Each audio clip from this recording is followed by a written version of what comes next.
Buenas tardes, bienvenidos a este nuevo espacio de miércoles de TOESE. Les saluda Juan Delgado Mata, especialista de convivencia escolar de la UGEL Pisco. En esta oportunidad vamos a tocar un tema muy importante, un tema muy valioso que realmente nos va a ayudar mucho con el día a día en nuestras escuelas y en nuestros hogares, que es el de disciplinas positivas.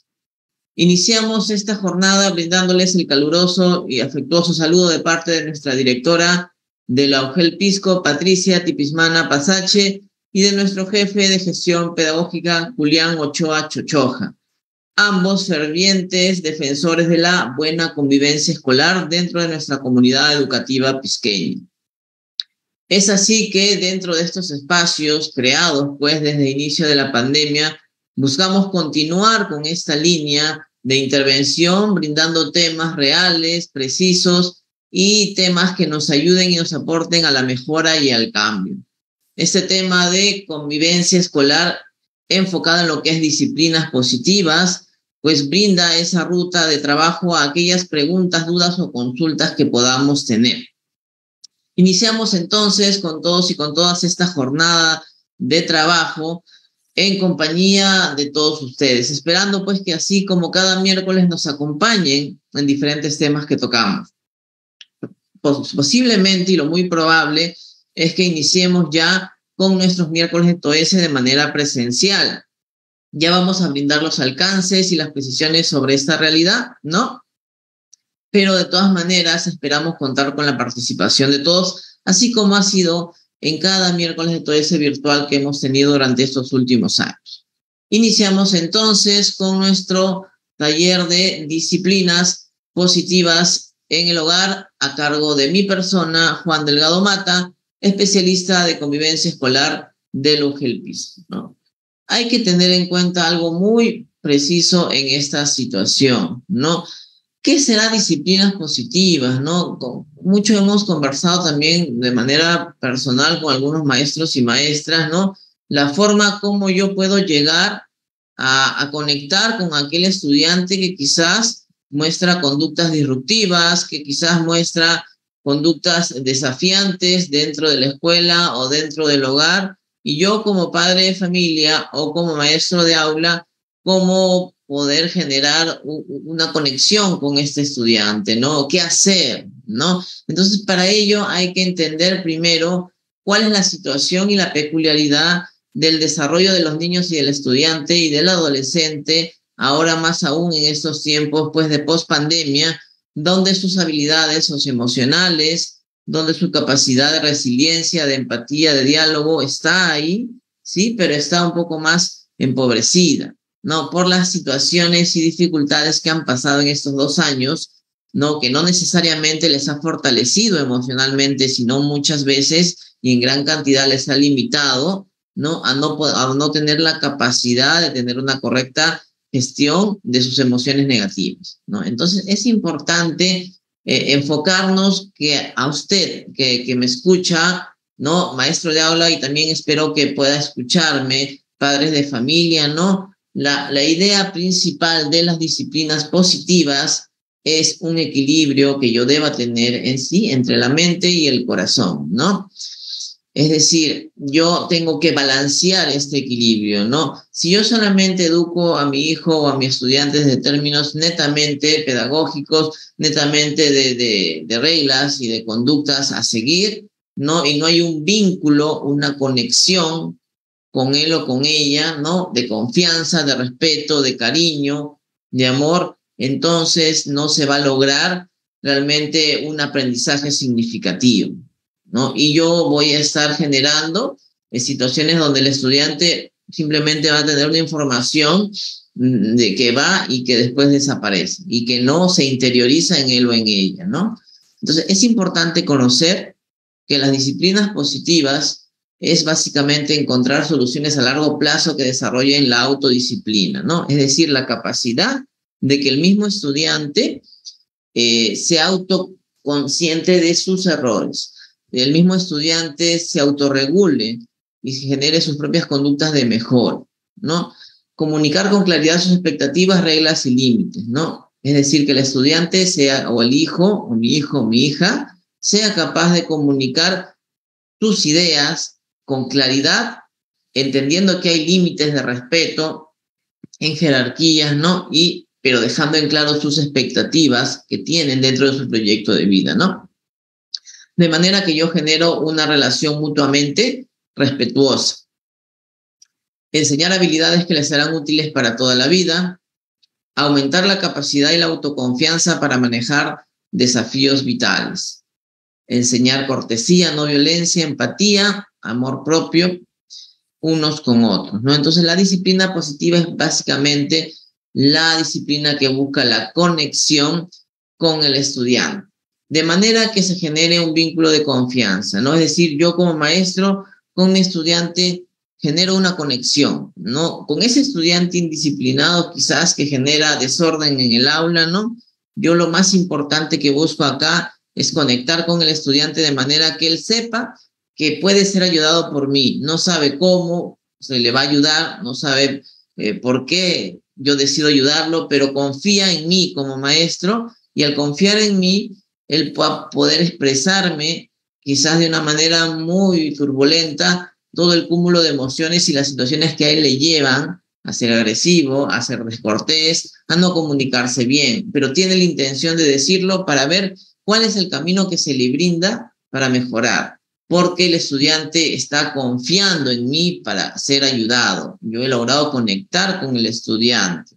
Y si soy padre de familia, no es de igual forma la misma dinámica, ¿no? Yo con mi hijo, con mi hija, lejos de ser castrante, de hablar de castigos, imposiciones, reproches, críticas o juzgas, no, yo lo que voy a hacer es tratar de conectar con la necesidad de mi hijo, entender el pensamiento de mi hijo, qué es lo que espera de mí, de su familia, de su hogar y cómo le gustaría mejorar, ¿no? ¿Qué espera también de mí como padre, como madre? Entonces, al yo proyectar esa intención en mi hijo, en mi hija, él confía en que puede ser escuchado por mí. Y aquí se forja algo muy importante, que es el sentimiento de pertenencia, ¿no? La capacidad que tiene él o ella de sentirse pertenecido a algo o a alguien, ¿no? En este caso, yo me siento pertenecido a mi escuela, me siento pertenecido a mi familia, ¿no? Y en este sentido de pertenencia, esto hace que yo me quiera esforzar. ¿Por qué? Porque como me siento pertenecido, me siento bien ahí. Y al sentirme bien, eso hace que yo explore mis conductas malas, mis conductas negativas y trate de buscar un cambio, que quizás yo no entiendo, yo no sé, no puedo cambiar, que no me sale, pero sí sé que puedo confiar en otra persona que me puede intentar ayudar. Yo tengo esperanzas en él o en ella, ¿no? Entonces todo se basa en el sentimiento de pertenencia que yo tengo que cultivar en mi estudiante, cultivar en mi hijo o en mi hija. Bien, dentro de las principales, pues, causas del mal comportamiento que yo tengo que tener súper claro, sobre todo, pues, como sabemos, con estudiantes conflictivos, ¿no? Es que aún están aprendiendo, que hay consecuencias o situaciones en su vida post pandemia que le han llevado a ser así, ¿no? Y generalmente un estudiante que ahora quizás, un niño, un adolescente que ahora tiene conductas quizás por ahí desafiantes, antes de la pandemia también las tenía, solo que ahora ya las ha intensificado. Y si antes no las tenía, pues ahora está iniciando justamente porque estos 2 años de pandemia quizás no han sido favorables. La verdad que no le han ayudado, ¿no? Y eso le ha ocasionado pues mucha tensión familiar, ¿no? Y la forma de crianza y los caracteres psicológicos de los padres de familia han influido en la forma como el estudiante, como el niño o la niña ha gestionado el control adecuado o inadecuado de sus emociones, ¿no? Sabemos que nosotros como seres humanos tenemos múltiples emociones, positivas o negativas, y no está mal sentir ira, cólera, frustración, tristeza, siempre y cuando aprendamos de esas emociones como una oportunidad de cambio y las utilicemos como un canalizador de mejora, ¿no? Si no es así, simplemente explotamos, simplemente generamos acciones donde vamos a estallar y no buscar una solución que me genere a mí una autosatisfacción entonces no voy a tener una capacidad de control emocional, ¿no? Los niños y las niñas no se comportan como adultos, no pretendamos que tengan la capacidad de pensar, actuar y resolver los problemas como los adultos, porque no lo van a hacer. Por más que les expliquemos de la manera más detallada posible, un adolescente no va a poder resolver un problema como un adulto, ¿no? Están aprendiendo a comportarse, a vivir y a relacionarse con otros. Entonces aquí recalco, ¿cómo podemos hacer que este aprendizaje de conducta y de relaciones con otros sea positivo? ¿No? Es brindándoles confianza, ¿no? Propiciando que el estudiante, que mi hijo se sienta pertenecido a la escuela, al hogar, y por lo tanto se siente orgulloso y por lo tanto motivado a explorar nuevas conductas de mejora, ¿no? Y eso les va a ayudar a que ellos aprendan constantemente y esperen más de su día a día, ¿no? Y no sean pesimistas, ¿no? Como lo que siempre hemos dicho, ¿no? El estudiante ya sabe que es, digamos, todo el colegio, los profesores, sus compañeros le dicen que es el malcriado del colegio. Entonces él ya sabe que no espera nada de nadie porque es así como lo han catalogado, y si se porta mal, pues es lo que esperan de él. Entonces no tiene motivación para lograr intentar un cambio porque nadie espera nada de él que no sea portarse mal. Entonces es más fácil para él portarse mal que intentar portarse bien. Y obviamente cuando salga del colegio no puede tener o adoptar conductas sociopáticas que le lleve pues a tener dificultades de sociabilidad, ¿no? Y tenga trastornos en este rubro, ¿no? Y sea una persona disocial, ¿no? Que sea transgresor de las normas, ¿no? De la sociedad, y que le lleva a quebrantar la ley. Entonces no queremos llegar hasta ese extremo, porque por ese camino van si no le brindamos esa mano de apoyo, ¿no?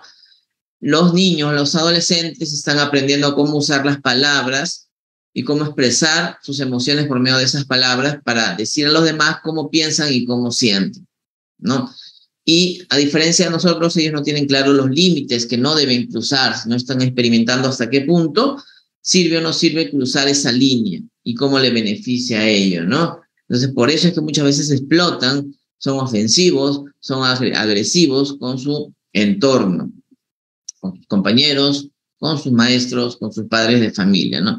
Con esto no se quiere dar a entender que yo voy a pasar por alto estas conductas, yo estoy justificando estas conductas, no, sino que quisiera que intentemos utilizar el camino de poder entender el porqué de estas conductas inadecuadas y brindar ese canal para fundir un vínculo de confianza entre ellos, ¿no? Y eso estoy seguro que puede desencadenar en algo muy positivo y que muy rápidamente el estudiante va a dar señales de mejoría, de cambio, de control adecuado y positivo, saludable de emoción, ¿no?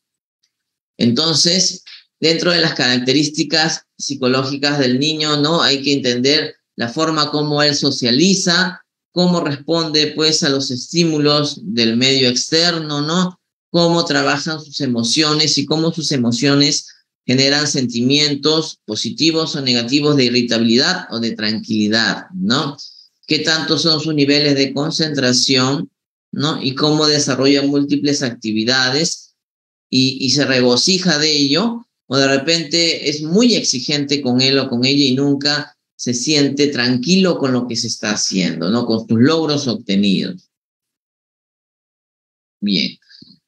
También hay que tener en cuenta que mucho va a influir el temperamento y las características psicológicas que tenemos como padres de familia, ¿no? Entonces yo no puedo esperar un cambio significativo en mi hijo o en mi hija si yo estoy presentando dificultades emocionales, si realmente no he cultivado una comunicación respetuosa, pero horizontal en mi casa, si yo no propicio espacios de esparcimiento familiar, donde yo busque generar confianza entre todos, ¿no? Escuchar las necesidades, pensamientos y anhelos de mi hijo o mi hija. Si yo no hago eso, evidentemente es más difícil que mi hijo propicie una conducta de control de emociones más estable, ¿no?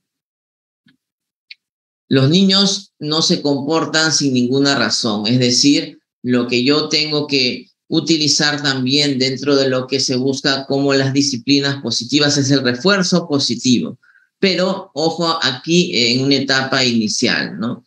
No perenne, no para siempre. ¿Y qué cosa es el refuerzo positivo?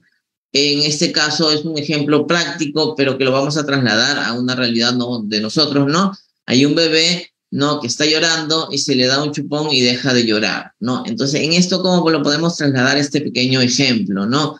Si yo tengo un estudiante que de repente se siente desmotivado, ¿no? Y tiene dificultades para concentrarse en el aula o para, digamos, ayudar en casa con los quehaceres del hogar, ¿no? Yo puedo establecer acuerdos con ellos, pero tratar de que estos acuerdos no sean acuerdos económicos o que se obtengan mediante una recompensa material o monetaria, ¿no? Quizás acordar con mi hijo, con mi hija, ¿no?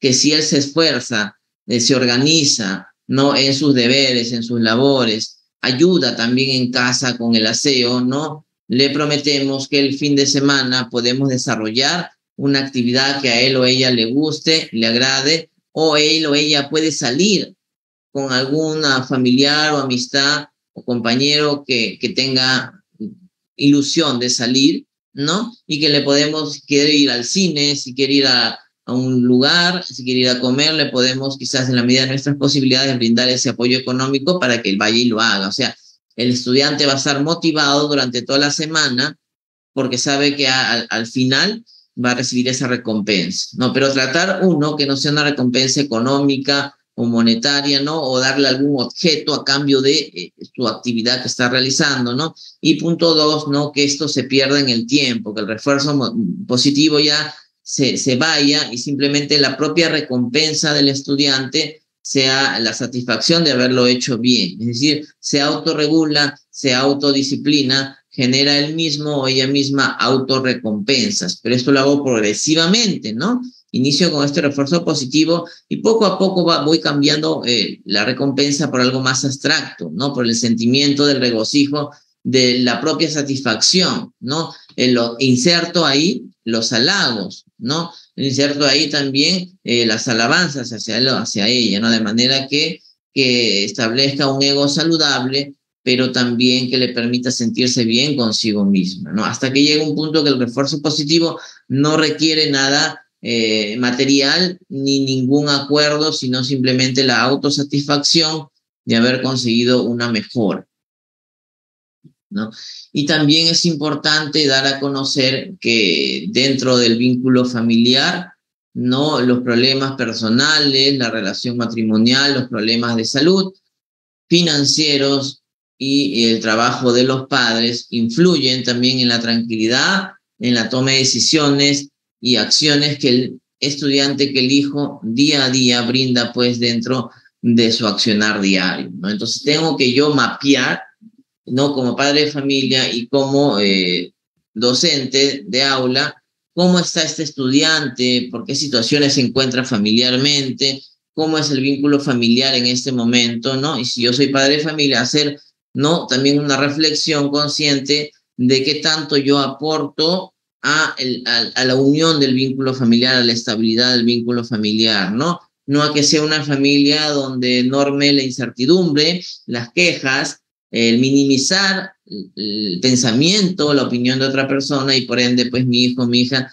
nunca se va a atrever a expresar lo que siente, lo que piensa, sus ideas de solución para su familia, porque sabe que va a recibir críticas, que su opinión no va a ser contada, ¿no? Y eso a qué lleva a que se vaya alejando del sentimiento de autopertenencia, ¿no? El sentimiento de sentirse pertenecido a su familia se va perdiendo hasta que llega un punto donde no se identifica para nada con su familia y por lo tanto no le importa mejorar ni la mejora de su familia, y esto desemboca en un estudiante, adolescente, un niño desmotivado.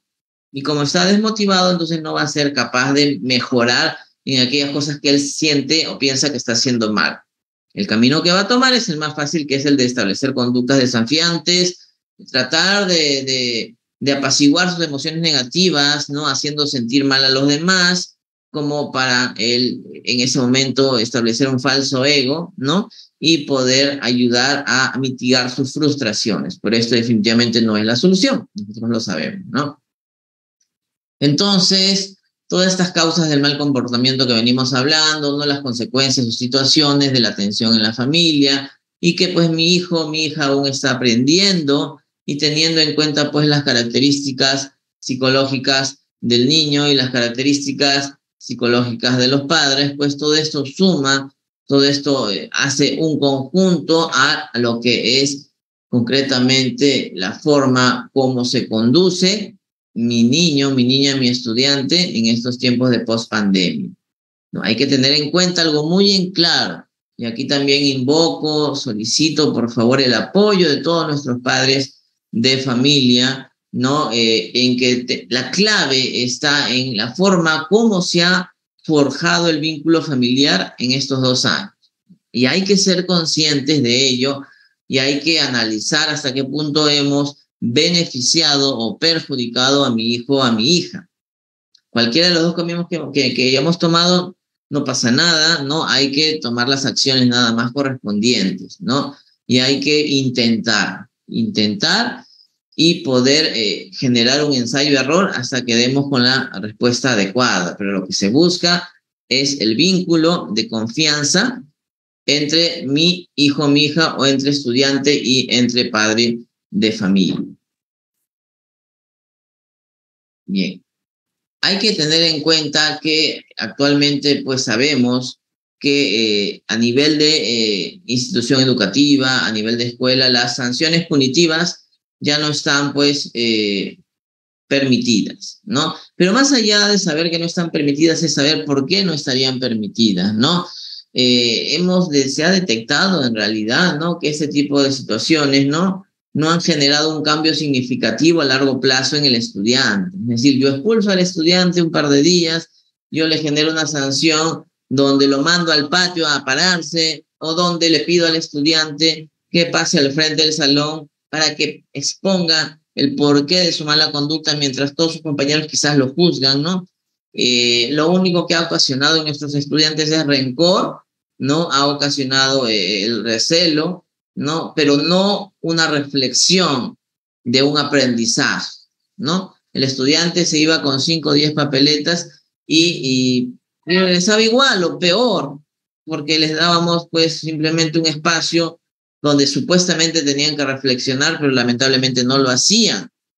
Entonces hay que diferenciar, ¿no? Entre disciplina y castigo, ¿no? Disciplina se basa en la idea en que los niños se portarán mejor si se sienten mejor, si están mejor motivados, ¿no? El objetivo consiste en enseñar a los niños comportamientos positivos para cada edad, ¿no? La disciplina ayuda a los niños a calmarse, a aprender a solucionar problemas, a aprender a controlar su enojo, a tener control de sí mismos y aprender comportamientos esperados de ellos, ¿no? Mientras que el castigo se basa en la idea de que los niños necesitan sentirse peor, sentir dolor, humillación, sentir vergüenza para aprender a cómo comportarse. Se necesitan sufrir para recién aprender a cómo comportarse. Pero ahí no nos damos cuenta que lo que pasa es que generan ahí rencor, porque les están mellando su autoestima, ¿no? Y eso es algo que nosotros debemos reconocer. Entonces, el castigo controla el comportamiento por medio del poder y el miedo, es decir, puede haber un cambio, pero por medio del poder y del miedo, y es un cambio generalmente a corto plazo, enseña a los niños a esconderse o a mentir cuando cometen errores o se portan mal, hace que los niños sean rencorosos o agresivos, se enfoca en comportamientos negativos, ¿no? Es decir, tenemos que evitar el juzgar y enfocarnos más en el agradecer para que mi niño, mi niña, mi estudiante confíe.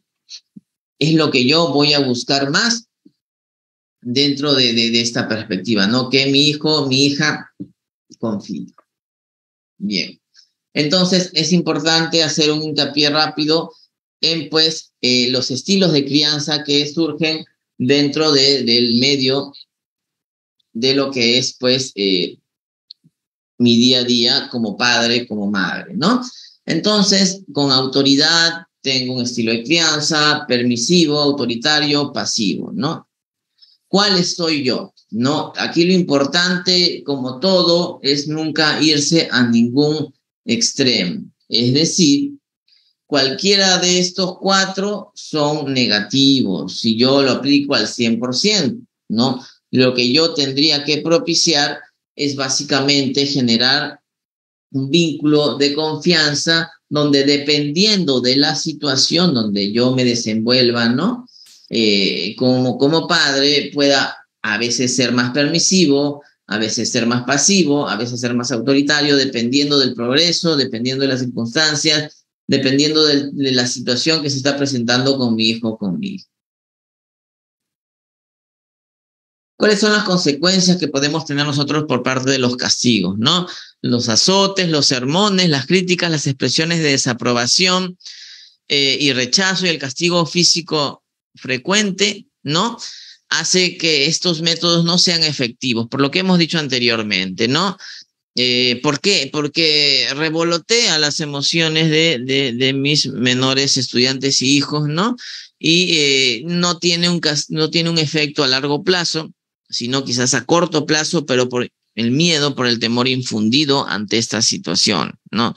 Lo que sí tiene a largo plazo es un impacto negativo en desestabilizar las emociones de ellos y posteriormente a futuro generarles rencor, generarles situaciones de venganza, donde va a formar conductas de situaciones que transgreden las normas sociales y las normas morales, ¿no? Entonces, dentro de lo que es la disciplina positiva, hay que tener en cuenta esta pequeña estructura, esta pequeña ruta para poder aplicarla con ellos. Primero hay que tener en cuenta la percepción, es decir, la lógica privada de él o de ella como niño o como adolescente. No es la misma que yo tengo como adulto. Es decir, la forma como él o como ella percibe el mundo no es la misma que la que yo la percibo. Y no puedo tratar ni pretender que él o ella lo percibe igual que yo, porque estaríamos quemando etapas. Lo que tengo que hacer es entender cómo está visualizando él o ella un problema, cómo lo está interpretando, qué tipo de creencia está, o sea, qué tipo de solución está maquinando en su cabeza y cómo va a decidir afrontar esa percepción de ese problema, de esa idea que se le está presentando, ¿no? Esa decisión debe ser concretamente y totalmente propia de él o de ella, ¿no? Es decir, nosotros validamos sus emociones, validamos sus pensamientos, ¿no? Y al validar, ¿no? Le damos pie a que él explore con mayor firmeza sus opciones, ¿no? Y pues tome decisiones, ¿no? Que en el camino se va a equivocar, es cierto, pero lo que tenemos que tener en cuenta ahí es la capacidad que el estudiante se sienta en confianza y que tenga una autoestima adecuada para poder involucrarse en la toma de decisiones saludables en su vida, ¿no? Entonces, ¿cómo tratar los comportamientos difíciles de los niños, ¿no? Mantenerse calmado y paciente, sepa qué comportamientos esperar a esa edad. Diferentes tipos de edades generan diferentes tipos de comportamientos. Entienda la situación y sus causas y los sentimientos que nosotros como adultos tenemos que validar en el estudiante, en el niño, y controle sus emociones. Responda, usted como adulto, usted como maestro, como padre de familia que me está escuchando en este momento, ¿sí? Responda, pero no reaccione. ¿Cómo reacciono yo? ¿No? Yo reacciono o bien levantándole la voz, gritándole, o bien con un castigo físico. No, pero es una reacción propia de mi frustración como adulto que no me está entendiendo, no está poniendo de su parte. Entonces yo tengo que responder acorde a esa emoción. Si la emoción del estudiante, de mi hijo, se está desbordando, tengo que responder de una manera que yo logre apaciguar esa emoción, ¿no? Obviamente, sí, no hay una varita mágica que en un día logre que mi hijo, que mi hija se conecte conmigo, me tenga confianza, sepa que lo voy a ayudar y se abra emocionalmente a mí, pues no lo voy a lograr de un día para otro, ¿no? Pero sabemos que si voy cultivando este camino de vinculación, vínculo, ¿no? Y busco lo que ya les dije siempre, palabra clave dentro de lo que es disciplinas positivas, sentido de pertenencia, entonces sí voy a lograr que el estudiante, que mi hijo, logre tener la capacidad de esforzarse más para buscar mejores soluciones. Entonces aquí hay alguna serie de herramientas aplicadas en las disciplinas positivas que me van a ayudar y que yo les voy a pedir que las puedan utilizar dentro de sus competencias. Bien, tenemos la primera herramienta, conexión antes que corrección. ¿Ya? ¿Qué significa conexión antes que corrección? ¿No? O sea, antes de yo veo una conducta negativa de él o de ella, ¿no?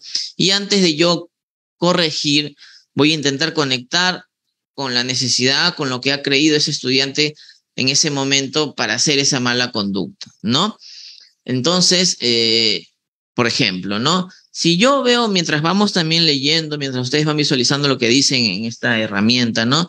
Por ejemplo, yo veo un estudiante, ¿no? O veo, yo soy padre de familia y veo que mi hijo está, digamos, generando una pintura, está pintando la pared, ¿no?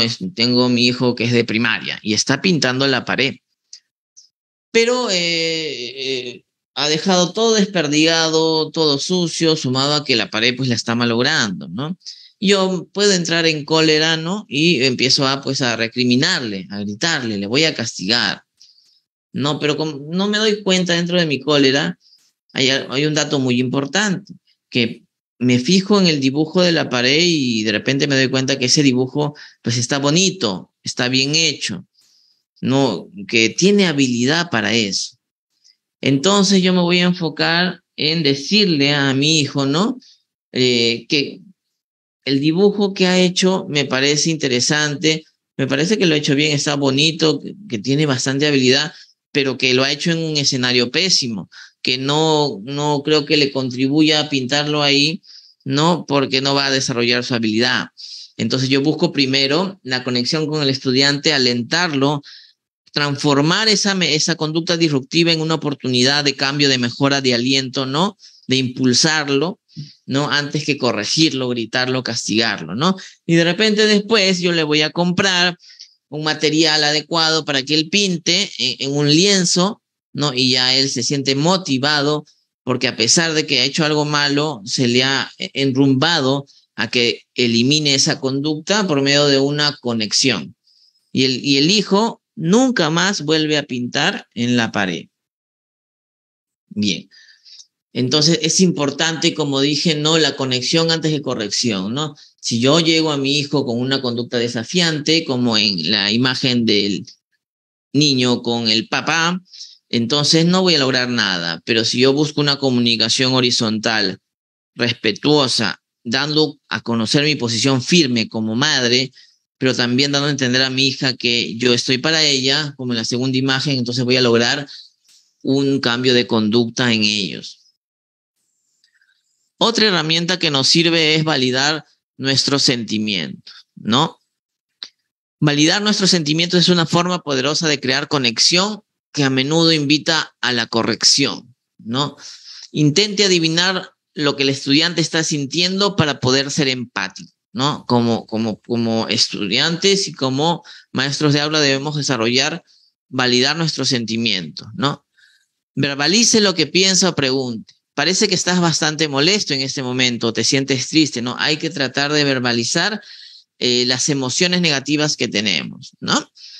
Y podemos insistir con el estudiante, con el hijo, con la hija, sobre que trate de validar, expresar sus sentimientos de enojo que siente en este momento, no explotar, ¿no? Pero sobre todo siendo genuino, ¿no? Me importa y me gustaría saber qué está pasando y si quieres conversar sobre ello, ¿no? Porque yo quiero entenderte, yo no me voy a burlar de ti, yo no estoy para juzgar, ¿no? Entonces eso va a hacer que yo deposite ese vínculo de confianza de manera que yo estoy validando su emoción negativa de él o de ella y dando pie a la apertura de que pueda autorreflexionar el por qué ha tenido esa conducta negativa. Herramienta de palabras de aliento, ¿no? Por ejemplo, aquí tenemos una imagen donde manifiesta, me hice tatuajes para poder expresarme, pero mi maestro dijo que podía hacer lo mismo siendo parte del equipo de debates. Es decir, ¿no? Los adolescentes buscan autovalidarse, ¿no? Autorreconocerse, ¿no? De alguna manera. Y de esa manera le genera, pues, tranquilidad, confianza, le genera, ¿no? Aplomo, seguridad. Quizás en este estudiante la forma de dentro de él de sentir seguridad era hacerse tatuajes, porque era una forma de expresar lo que él sentía por medio de esas pinturas de los tatuajes. Pero aquí el maestro le dijo que podía expresar lo que sentía también por medio del equipo de debates. Es la misma forma de expresarlo, solo que diferentes rutas.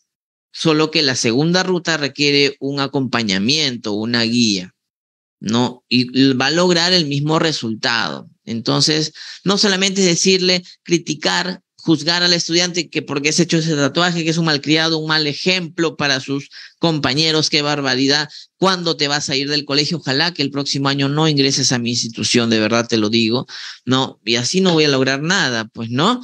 Si no tengo que poder validar la emoción como la herramienta anterior y generar por medio de esa validación palabras de aliento, palabras de confianza para poder hacer que el estudiante enrumbe esa necesidad de reconocimiento y pueda tener la aceptación y la tranquilidad dentro de él o dentro de ella, ¿no?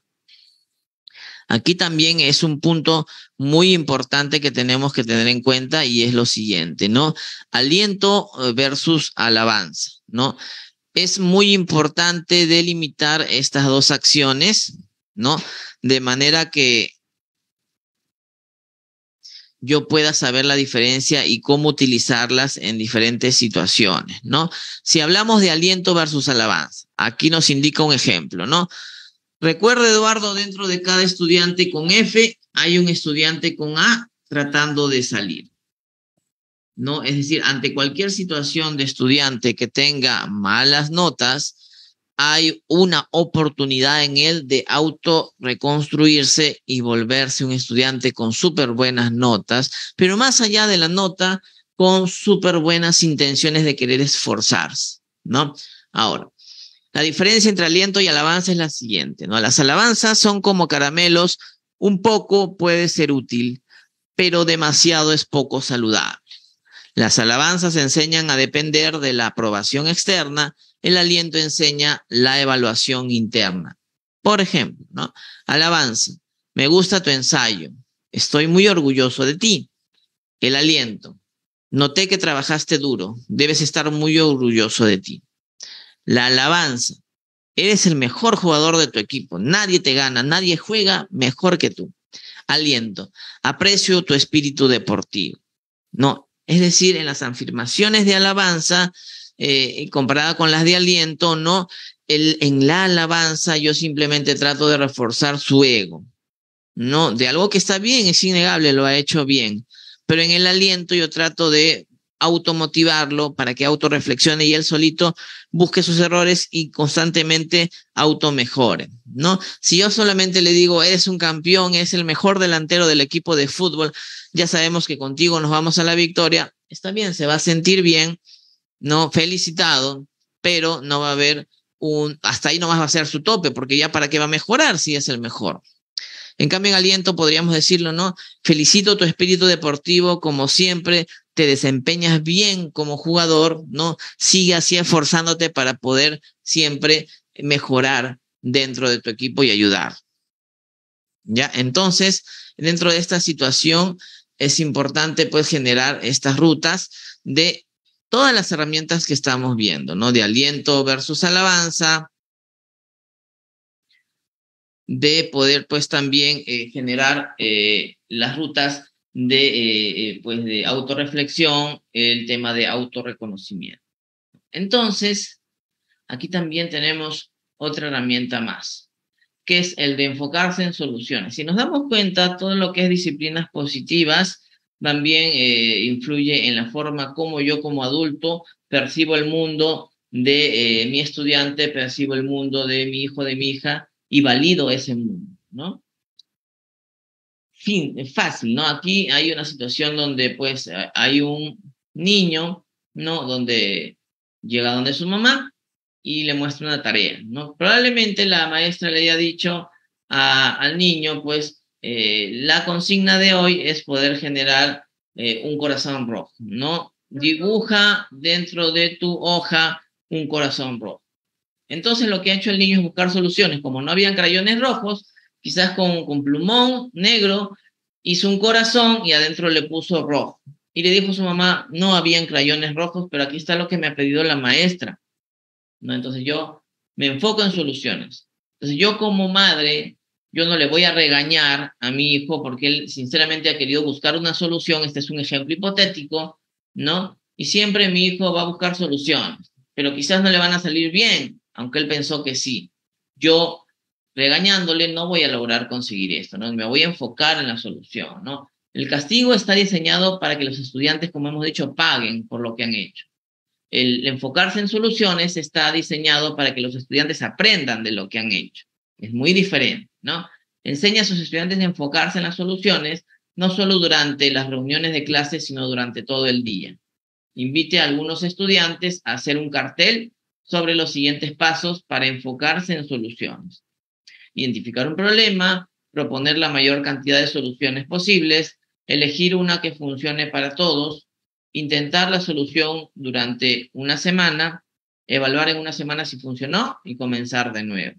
Entonces, hay que yo tener esta secuencia para yo poder enfocarme en una solución viable, quizás no la tradicional, pero que me puede servir, que cultiva mi creatividad y que sobre todo cultiva mi confianza, mi capacidad de sentirme bien, de sentirme seguro y de seguir intentando.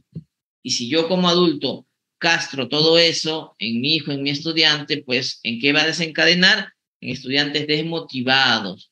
Y eso les hace propicios a que incurren en hechos de violencia, de conductas disruptivas, de falta de respeto, de comunicación inadecuada, etc. ¿No? Entonces, hay que entender que todos nuestros hijos evidentemente son diferentes, todos nuestros estudiantes son diferentes y todos los padres también son diferentes. Pero eso está muy bien, no hay ningún problema en ello, ¿no? Y así como hay diferentes estilos de crianza, hay diferentes situaciones que propician el mundo interno del estudiante. Si yo me enfoco en estas situaciones que hemos hablado el día de hoy, en palabras claves, ideas fuertes como conectar, no autodisciplina, sentido de pertenencia, no automotivarse, voy a generar un vínculo feliz entre mi persona como padre y mi hijo, y entre mi persona como maestro y mi estudiante, ¿no? Entonces, en base a esas situaciones es que nosotros pues nos conducimos en nuestro taller del día de hoy, que es disciplinas positivas para padres de familia y también utilizado para pues nuestros maestros de aula, ¿no? Yo les invoco a que este tema, que sinceramente es muy importante y muy útil, es muy interesante, lo utilicemos, ¿no? Lo intentemos, nos va a servir. Yo sé que es una herramienta nueva, sé que quizás por ahí algunos dirán que suena muy optimista para ser cierto, pero créanme que si lo empezamos a utilizar y podemos validar las emociones, sentimientos, intentar conectar con ellos, pero conectar de verdad, no validando emociones, sí se va a lograr disminuir conductas disruptivas, sí se logra disminuir conductas desafiantes en él o en ella, ¿no? Desde el área de tutoría, orientación educativa y convivencia escolar, el área de TOS, les invocamos y les alentamos a que pues desarrollen estas técnicas de disciplinas positivas, ¿no? Como les hemos mencionado, pues este espacio de miércoles de TOES está creado por y para ustedes y vamos a continuar en estos espacios, solo que de ahora en adelante ya también vamos a implementar los espacios de TOES de miércoles de TOES de manera presencial. Solicitamos el apoyo de todos y de todas en estos espacios, porque nos han seguido con mucho entusiasmo durante todos estos 2 años. Y de igual forma, este entusiasmo se tiene que trasladar a todos ustedes, ¿no? Entonces, por ese sentido es que yo les pido que no desmayemos, ¿no? Vamos a finalizar con este miércoles de TOES, ¿no? Invocando nuevamente pues a la unión, a la reflexión. En estos tiempos se ha incrementado mucho los casos de violencia escolar, porque el retorno a las aulas ha hecho que las emociones estén muy inestables, de todos, de toda la comunidad educativa. Les pedimos tranquilidad para todos ustedes, ¿no? Y que podemos generar situaciones de mejora si es que ponemos de nuestra parte, ¿sí? Esperamos este espacio les haya servido, este espacio les haya ayudado a poder mejorar y a poder anotar algunas situaciones que podemos intentar en beneficio de nuestros amados estudiantes, de nuestros amados hijos, ¿no? Será hasta un próximo nuevo miércoles de TOES. Se despide pues Juan Delgado Mata, especialista de convivencia escolar de Lugel Pisco, esperando que hayamos pasado un buen momento de reflexión y de aprendizaje, y será hasta un nuevo miércoles de TOES. Muchas gracias, que tengan buenas tardes, cuídense bastante, muchos abrazos, hasta la próxima.